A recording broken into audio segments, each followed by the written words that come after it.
நண்பர்கள் அனைவருக்கும் வணக்கம். நம்ம சேனலில் பங்கு சந்தைகளுக்கு தேவையான பல்வேறு விதமான தகவல்களை நம்ம வீடியோவாக பதிவிட்டுக்கிட்டு இருக்கோம். நம்ம பதிவிடக்கூடிய தகவல்கள் நிறைய புதிய பிகினர்ஸ்க்கும் ஏற்கனவே ஷேர் மார்க்கெட்டில் ட்ரேட் பண்ணிகிட்டு இருக்கக்கூடிய நண்பர்களுக்கும் ரொம்ப உதவிகரமாக இருந்துகிட்டு இருக்கு.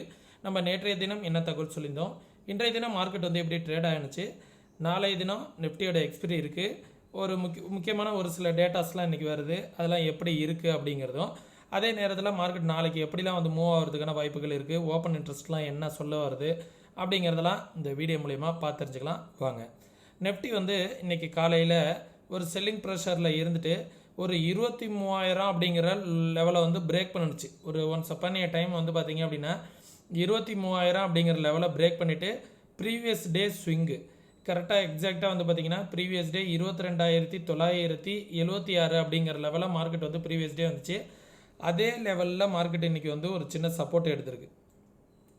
ஒரு டபுள் பாட்டம் மாரி மார்க்கெட் எடுத்துகிட்டு இந்த இடத்துல ஒரு டபுள் பாட்டம் எடுத்துகிட்டு மார்க்கெட் திரும்பியிருக்கு.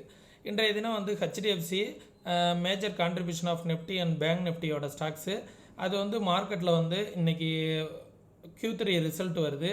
அந்த ரிசல்ட் பாசிட்டிவாக இருக்கா இல்லை நெகட்டிவாக இருக்கா, பாசிட்டிவாக இருந்தாலும் அதை மார்க்கெட் பாசிட்டிவாக எடுத்துக்குதா, நெகட்டிவாக இருந்தாலும் மார்க்கெட் அதை நெகட்டிவாக எடுத்துக்குதா இல்லை பாசிட்டிவாக எடுத்துக்குதா அப்படிங்கிறத பார்க்கணும். இதை எப்படி நம்ம தெரிஞ்சுக்கலாம் அப்படிங்கிறத குளோபல் மார்க்கெட்டில் ஹெச்டிஎஃப்சியோட ஏடிஆரை பாருங்கள். ஹெச்டிஎஃப்சியோட Q3 ரிசல்ட் அனௌன்ஸ்மெண்ட் பண்ணதுக்கப்புறம் குளோபல் மார்க்கெட்டில் ஹெச்டிஎஃப்சி ஏடிஆர் அப்படின்னு டைப் பண்ணிங்கன்னா அது எந்த அளவுக்கு பாசிட்டிவாக இருக்குது இல்லை நெகட்டிவாக இருக்கா, அப்படின்னு எத்தனை பர்சன்டேஜ் பாசிட்டிவ் காமிக்குது, எத்தனை பர்சன்டேஜ் நெகட்டிவ் காமிக்குது அப்படிங்கிறத பார்த்தீங்க அப்படின்னா நாளைய தினம் மார்க்கெட் ஒரு ஹெச்டிஎஃப்சி ஒரு கேப் அப்பில் இருக்குமா இல்லை கேப் டவுனில் இருக்குமா அப்படிங்கிறது தெரிஞ்சிடும். அதை பொறுத்து பார்த்தீங்க அப்படின்னா பேங்க் நிஃப்டியும் ஒரு பெரிய கேப் அப்போ கேப் டவுனோ வரும். அதை பொறுத்து நிஃப்டியோட மூமெண்ட்டும் இருக்கும். கேப் அப்போ கேப் டவுனோ இருப்பதற்கான வாய்ப்புகள் இருக்குது. அதை தெளிவாக பார்த்துக்கோங்க நண்பர்களே.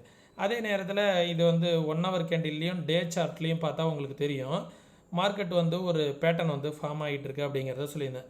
இந்த head and shoulder pattern market எக்ஸாக்டாக இந்த லெவல் ரேஞ்சில் சப்போர்ட் எடுக்க பார்க்குது. சப்போர்ட் எடுக்குதா இல்லை லோவை கட் பண்ணுதா, 23,000 கீழே வந்துச்சு. ஆனால் மார்க்கெட் டே கேண்டில்ல 23,000 கீழே க்ளோஸ் வைக்கல. க்ளோஸ் வச்சுது அப்படின்னா சரி ஓகே ஒரு நெகட்டிவில் க்ளோஸ் ஆகிருக்கு அப்படிங்கிற மாரி யோசிக்கலாம். ஆனால் மார்க்கெட் டவுன் சைட்லேயும் க்ளோஸ் வைக்கல, 23,000 கீழேயும் க்ளோஸ் வைக்கல. 23,000 கீழே வந்துச்சுன்னா 22,800 வரைக்கும் மார்க்கெட் போகிறதுக்கான பாசிபிலிட்டிஸ் இருக்கும். சரிங்களா, பார்க்கலாம். நாளைய தினம் இந்த இடத்துல ஒரு டபுள் பாட்டம் எடுத்துருக்கு பார்த்தீங்களா மார்க்கெட்டு, இந்த லோ 22,980 இந்த லெவல் மார்க்கெட்டுக்கு ஒரு சப்போர்ட்டாக இருக்கும் நாளைய தினம். சரிங்களா, இன்றைக்கி இந்த டேகை சரிங்களா, இந்த ஸ்விங்கு 23,167 இது ஃபஸ்ட்டு ரெசிஸ்டன்ஸு. மார்க்கெட் இந்த லெவலுக்கு மேலே போணுச்சு அப்படின்னா 23,420, அதற்கும் மேலே போணுச்சு அப்படின்னா 23,630. இதெல்லாம் பார்த்தீங்க அப்படின்னா நிஃப்டிக்கான ரெசிஸ்டன்ஸு. சப்போர்ட் 22,979ங்கிறது ஒரு சப்போர்ட்டு. அதற்கு கீழே வந்துச்சுன்னா 22,800 அப்படிங்கிற லெவல் ஒரு சப்போர்ட்டாக இருக்கும். 800லாம் பிரேக் பண்ணிடுச்சுன்னா மார்க்கெட் ஒரு 1,500 பாயிண்ட்ஸ் ஃபால் ஆகும் அப்படிங்கிறத நான் மறுபடியும் சொல்ல இந்த இடத்துல கடமைப்பட்டிருக்கேன். கொஞ்சம் சேஃபாக இருந்துக்குவாங்க நண்பர்களே. அதே நேரத்தில் நிஃப்டி நாளைக்கு எக்ஸ்பிரி இருக்குது. 23,000 அப்படிங்கிற லெவலில் பார்த்தீங்க அப்படின்னா 1 crore OI data put side build ஆகிருக்கு. இந்த ஓஐ டேட்டா படி 23,000 ஒரு நல்ல சப்போர்ட்டாக இருப்பதற்கான வாய்ப்புகள் இருக்குது. நாளை தினம் மார்க்கெட் எங்கே ஓப்பன் ஆகுது அப்படிங்கிறத பார்க்கணும். 23,000 கீழே ஓப்பன் ஆகுது அப்படின்னா 23,000ங்கிறது ரெசிஸ்டன்ஸாக மாறிடும். 23,000 மேலே வந்துச்சு அப்படின்னா 23,000 சப்போர்ட் ஆகிடும். 23,000 கால் ரைட்டர்ஸ் புட் ரைட்டர்ஸ் 2 பேருமே இருக்காங்க அப்படிங்கிற பட்சத்தில் மார்க்கெட் 23,000 ரேஞ்சிலே சஸ்டெயின் பண்ணிவிட்டு மார்க்கெட்டை முடிப்பதற்கான வாய்ப்புகளும் இருக்குது. இப்போதைக்கு 23,100 மார்க்கெட் முடிஞ்சிருக்கு. அந்த 100 ரேஞ்சிலையும் 23,000 ரேஞ்சிலையும் சப்போர்ட் இருக்குது. Overall call side every 100 point resistance build ஆகிட்டு இருக்கு. இதனால் மார்க்கெட் கால் சைடு ரெசிஸ்டன்ஸ் ஜோனாகவும் சப்போர்ட் 23,000ஆகவும் இதில் ரியாக்ட் ஆகிட்டு இருக்கு. சரிங்களா, பேங்க் நிஃப்டி என்ன சொல்ல வருது அப்படிங்கிறதையும் பார்த்துருவோம். பேங்க் நிஃப்டியோட ஓஐ டேட்டாவையும் பார்த்தோம் அப்படின்னா நாளைக்கான இம்பேக்ட் எப்படி இருக்கும் அப்படிங்கிறத தெரிஞ்சிடலாம். தெரியுதுங்களா, 49,000 அப்படிங்கிற லெவல் வந்து ஒரு ஸ்ட்ராங் ரெசிஸ்டன்ஸ் வந்து பில்ட் ஆகிருக்கு. அதே நேரத்தில் 49,500லேயும் ரெசிஸ்டன்ஸ் பில்ட் ஆகிருக்கு. புட் சைடு நியரஸ்ட்டாக உள்ள ஒரு 500 பாயிண்ட்ஸில் வந்து பில்ட் ஆகலை. 48,000 அப்படிங்கிற லெவலில் வந்து சப்போர்ட் வந்து பில்ட் ஆகிருக்கு. இதுதான் வந்து பேங்க் நிஃப்டிக்கான லெவல்ஸு. பேங்க் நிஃப்டி என்ன பண்ணியிருக்கு அப்படின்னா இந்த ட்ரெண்டை பிரேக் பண்ணிவிட்டு அந்த ட்ரெண்டை ரீடெஸ்ட் பண்ணி நிற்கிது. இப்போது மார்க்கெட் வந்து இதை நம்ம எப்படி எடுத்துக்கலாம் அப்படின்னா, மார்க்கெட் வந்து இதை ஒரு டபுள் டாப்பாக எடுத்துக்கலாம். இப்படிலாம் காமிக்கிறாங்க. இதை நம்ம நாளைக்கு இது நடந்துச்சு அப்படின்னா நம்மளை இப்படி தான் ஃபீல் பண்ண வைப்பாங்க. நீங்கள் என்ன பாருங்கள், மார்க்கெட் வந்து இந்த இடத்துல என்ன பண்ணியிருக்கு, ஒரு டபுள் டாப் பேட்டர்னை எடுத்துகிட்டு மார்க்கெட் வந்து இந்த ட்ரெண்டையும் பிரேக் பண்ணிவிட்டு கீழேயும் வந்துடுச்சு. இன்றைக்கி என்ன பண்ணியிருக்கு அப்படின்னா, பேங்க் நிஃப்டி அந்த ட்ரெண்டை போய் ஒரு டைம் ரீடெஸ்ட் பண்ணியிருக்காங்களாம். ரீடெஸ்ட் பண்ணிவிட்டு அகைன் இப்படி நாளைக்கு கீழே வருவாங்க. சப்போஸ் மார்க்கெட் ஒரு பாசிட்டிவ் நியூஸ் வந்துடுச்சு அப்படின்னா இந்த ட்ரெண்ட் இப்படியே போய்டும். இது ஒரு டபுள் பாட்டம் மாரி கன்சிடர் பண்ண வச்சுருவாங்க. இந்த இடத்த வந்து பாருங்கள், இது வந்து ஒரு டபுள் பாட்டம் மாரி ஆகிடும். ஒரு டபுள் பாட்டம் மாரி எடுத்துகிட்டு மார்க்கெட் திருப்பி மேலே போயிடுச்சு, ரிசல்ட் பாசிட்டிவாக வந்துச்சு, மேலே போயிடுச்சு அப்படிங்கிற மாரி நம்ம வைப்பாங்க. அதே சப்போஸ் மார்க்கெட் நியூஸ் நெகட்டிவாக வந்துச்சு அப்படின்னா இந்த மாதிரி ஒரு என்ன பண்ணுவோம், இந்த இடத்த ரெசிஸ்டன்ஸ் எடுத்துகிட்டு கீழே வந்துடும். அப்போ என்ன மார்க்கெட்டுக்கு நமக்கு தோணும் அப்படின்னு வந்து பார்த்தோம் அப்படின்னா, இந்த இடத்துல மார்க்கெட் வந்து ஒரு டபுள் டாப் எடுத்திருக்கு, இந்த இடத்துல ஒரு டபுள் டாப் எடுத்திருக்கு, கீழேயும் பிரேக் ஆகிடுச்சு, இந்த இடத்துல ரீடெஸ்ட்டும் பண்ணியிருக்கு, மார்க்கெட் வந்து இங்கேருந்து ஒரு பெரிய ஃபால் வந்துச்சு அப்படிங்கிறது தோணும். எதுவாக இருந்தாலும் ரிசல்ட்டை பேஸ் பண்ணி அப்படியே என்ன பண்ணுவாங்க, பாசிட்டிவ்னா மேலே கொண்டுட்டு போயிடுவாங்க, நெகட்டிவ்னா கீழே கொண்டுட்டு போயிடுவாங்க. பேங்க் நிஃப்டி இந்த மாதிரியான சினாரியோவில் தான் இப்போதைக்கு இருக்குது. சரிங்களா? எது சப்போர்ட் அண்ட் ரெசிஸ்டன்ஸாக இருக்கும் அப்படின்னு பார்த்தோன்னா, இமிடியேட் வந்து 48,850 அப்படிங்கிறது ஒரு ரெசிஸ்டன்ஸ். அதற்கும் மேலே போகுது அப்படிங்கிற பட்சத்தில்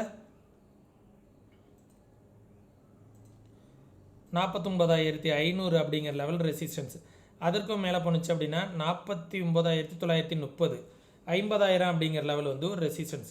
அதற்கும் மேலே போணுச்சு அப்படின்னா 50,400 அப்படிங்கிற லெவல் தான் ரெசிஸ்டன்ஸு. சப்போர்ட் வந்து பார்த்திங்க அப்படின்னா இன்றைக்கி வந்து இந்த டே லோ இந்த லெவலில் வந்து ஒரு சப்போர்ட்டாக வச்சுக்கலாம். இன்றைக்கி வந்து இந்த டே லோ வந்து ஒரு சப்போர்ட்டு 48,000, அது வந்து ஒரு சப்போர்ட்டு. அதற்கு கீழே வந்துச்சுன்னா 47,900. அந்த லோவெல்லாம் கட் பண்ணிடுச்சு அப்படின்னா மார்க்கெட்டில் வந்து ஒரு பெரிய ஃபால் வருவதற்கான வாய்ப்புகள் இருக்கும் பேங்க் நிஃப்டியை பொறுத்த வரைக்கும். சரிங்களா? சென்செக்ஸ் வந்து நேற்றைய தினம் எக்ஸ்பைரி முடிஞ்சிருச்சு. இருந்தாலும் சென்செக்ஸுக்கான சப்போர்ட் அண்ட் ரெசிஸ்டன்ஸ் என்ன அப்படின்னு வந்து பார்த்தோம் அப்படின்னா, இமிடியட் ரெசிஸ்டன்ஸ் 77,300. சரிங்களா? இந்த லெவல் இந்த ஜோன் வந்து ஒரு ரெசிஸ்டன்ஸ் ஜோனாக வச்சுக்கோங்க. சரிங்களா? அதற்கு மேலே வந்துச்சுன்னா 77,700, அதுக்கப்புறம் 78,164, இது ரெசிஸ்டன்ஸு. சப்போர்ட் வந்து பார்த்திங்க அப்படின்னா 75,670 அப்படிங்கிறது ஒரு சப்போர்ட்டு. அதற்கு கீழே வந்துச்சுன்னா 75,000 அப்படிங்கிறது ஒரு சப்போர்ட்டு. அதற்கும் கீழே வந்துச்சு அப்படின்னா 70 இந்த இடம் இந்த ரேஞ்சு 74,350 அப்படிங்கிற இந்த ஜோன் வந்து ஒரு சப்போர்ட்டாக இருக்கும். சரிங்களா? அதெல்லாம் வந்து கீழே வரும்போது பார்த்துக்கலாம். மார்க்கெட்டுக்கு வந்து நாளைக்கு என்ன மாதிரி சினாரியோ ஃபாலோ ஆகுது, வீக்லி க்ளோசிங் எப்படி இருக்குது அப்படிங்கிறதையும் பார்ப்போம். நாளைய தினம் முடிஞ்சிருச்சு அப்படின்னா அதுக்கப்புறம் வீக்லி க்ளோசிங்கு கன்ஃபர்மேஷனுக்காக வெயிட் பண்ணுற மாதிரி இருக்கும். ஏன்னா ஓவரால் ட்ரெண்டு இப்போதைக்கு மார்க்கெட் வந்து டவுன் ட்ரெண்டில் இருந்தாலும் லோவர் லோ ஃபார்ம் பண்ணிக்கிட்டு இருந்தாலும் இன்னும் பட்ஜெட் இருக்குது, ஆர்பிஐ மானிட்டரிங் பாலிசிலாம் இருக்குது. இதெல்லாம் வந்து கன்ஃபர்மேஷன் கிடைக்கும் போது தான் மார்க்கெட் வந்து ஓவரால் டவுன் ட்ரெண்டு போகுதா இல்லை அப் ட்ரெண்டு போகுதா அப்படிங்கிறத நம்மளால் கரெக்டாக யூகிக்க முடியும். சரிங்களா? நீங்களும் இதே போல் மார்க்கெட்டை ஓனாக அனலைஸ் பண்ணணும். இண்டிவிஜுவலாக யாரோட உதவியும் இல்லாமல் மார்க்கெட்டில் வந்து நீங்கள் ட்ரேட் பண்ணணும் அப்படின்னு நினச்சிங்க அப்படின்னா கற்றுக்கிட்டு ட்ரேட் பண்ணுங்கள். கற்றுக்கணுன்னு விருப்பம் இருக்கக்கூடிய நண்பர்கள் வாட்ஸ்அப்கான லிங்க் வந்து டிஸ்கிரிப்ஷனில் கொடுத்துருக்கேன். கற்றுக்கணுன்னு விருப்பம் இருக்கக்கூடிய நண்பர்கள் டெக்ஸ்ட் பண்ணுங்கள். அதே நேரத்தில் நம்ம ஒரு 2 விதமான ஸ்ட்ராட்டஜிஸ் வந்து ஃப்ரீ ஆஃப் காஸ்ட்டில் வந்து கற்றுத்தரோம். இதற்காக நீங்கள் எந்த வித பேமெண்ட்டும் செய்ய வேணாம். அதுக்கு நீங்கள் பண்ண வேண்டியது என்ன அப்படின்னா, நம்ம ரெஃபரல் கீழே நீங்கள் டிமெண்ட் அக்கௌண்ட் வந்து ஓப்பன் பண்ணணும். அந்த டிமெண்ட் அக்கௌண்ட் ஓப்பன் பண்ணுறதுக்கான லிங்க் வந்து வீடியோவோட டிஸ்கிரிப்ஷனில் இருக்குது. விருப்பம் இருக்கக்கூடிய நண்பர்கள் டிஸ்கிரிப்ஷனில் உள்ள லிங்க்கை பயன்படுத்தி அக்கௌண்ட் வந்து ஓப்பன் பண்ணிக்கோங்க. எந்தவித கட்டாயமும் கிடையாது. சரிங்களா? அதே நேரத்தில் நம்ம சொல்லக்கூடிய தகவல்கள் அனைத்தும் அப்படியே நடக்கணுங்கிற அவசியம் கிடையாது. நடக்காமல் போகிறதுக்கான வாய்ப்புகளும் இருக்குது. சரிங்களா? அதனால் நீங்கள் இன்வெஸ்ட்மெண்ட் பண்ணுறதுக்கு முன்னாடி உங்களோட ஃபினான்ஷியல் அட்வைசரை கொஞ்சம் கன்சல்ட் பண்ணிக்கோங்க. நீங்களும் மார்க்கெட்டை வந்து ப்ராப்பராக அனலைஸ் பண்ணி பார்த்துக்கோங்க. ஓகே, மீண்டும் இன்னொரு இது போன்ற பயனுள்ள வீடியோவில் சந்திக்கும் வரை தொடர்ந்து இணைந்திருங்கள். நன்றி, வணக்கம்.